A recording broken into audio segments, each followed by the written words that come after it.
أخفيته أو أظهرته، وكل سيئة أمرت بإثباتها الكرام الكاتبين الذين وكلتهم بحفظ ما يكون مني، وجعلتهم شهودا علي مع جوارحي، وكنت أنت الرقيب علي من ورائهم والشاهد لما خفي عنهم، وبرحمتك أخفيت وبفضلك سترت، وأن توفر حظي من كل خير أنزلته، أو إحسان فضلته، أو بر نشرته، أو رزق بسطته، أو ذنب تغفره، أو خطأ تستره يا ربي.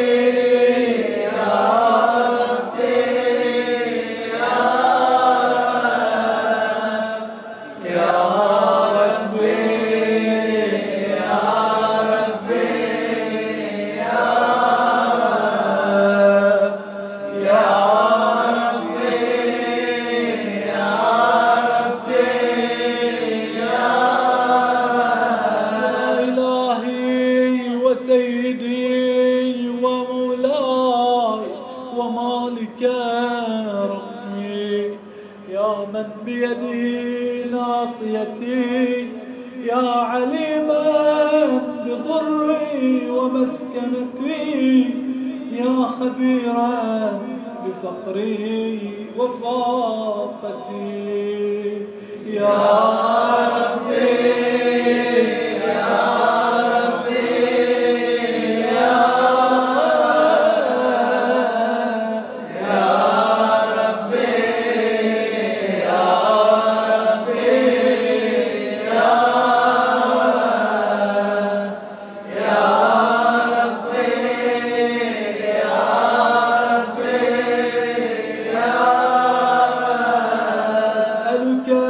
بحقك وقدسك وأعظم صفاتك وأسمائك أن تجعل أوقاتي من الليل والنهار بذكرك معمورة، وبخدمتك موصولة، وأعمالي عندك مقبولة، حتى تكون أعمالي وأورادي كلها وردا واحدا، وحالي في خدمتك سرمدا.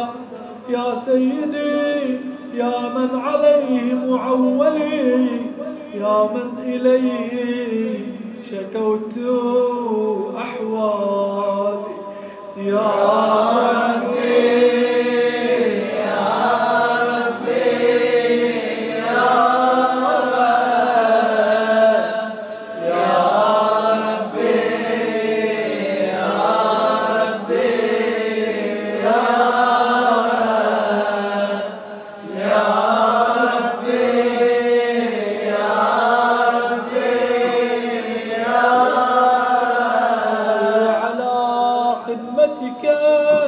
جوارحي واشدد على العزيمة جوانحي، وهب لي الجد في خشيتك والدوام في الاتصال بخدمتك، حتى أسرح إليك في ميادين السابقين، وأسرع إليك في البارزين، وأشتاق إلى قربك في المشتاقين، وأدنو منك دنو المخلصين، وأخافك مخافة الموقنين، وأجتمع في جوارك مع المؤمنين. اللهم ومن أرادنا بسوء فأرد، ومن كادنا فكد، واجعلني من أحسن عبيدك نصيبا عندك وأقربهم منزلة منك وأخصهم زلفة لديك، فإنه لا ينال ذلك إلا بفضلك. وجد لي بجودك واعطف علي بمجدك واحفظني برحمتك، واجعل لساني بذكرك لهجا وقلبي بحبك متيما يا إلهي.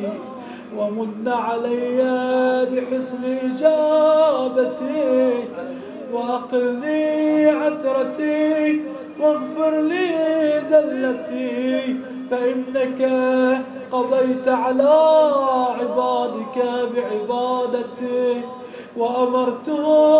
وأمرتهم بدعائك وضمنت لهم الإجابة.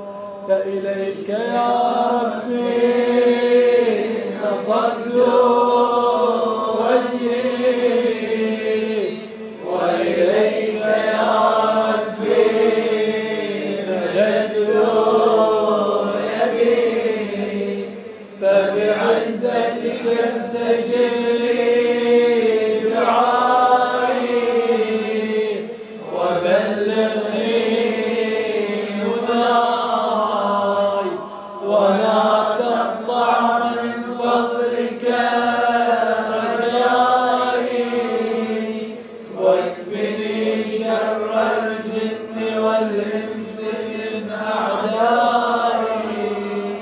يا سريع الرضا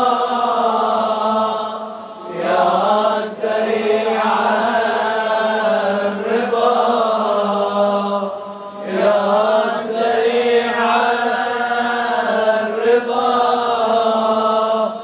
اغفر لمن لا يملك إلا الدعاء، فإنك فعال لما تشاء. يا من اسمه دواء وذكره شفاء وطاعته غنى، ارحم من رأس ماله الرجاء وسلاحه البكاء. يا سابغ النعم يا دافع النقم يا نور المستوحشين في الظلام، يا عالما لا يعلم، صل على محمد وآل محمد، وافعل بنا ما أنت أهله. وصل يا رب على محمد وآله الطاهرين.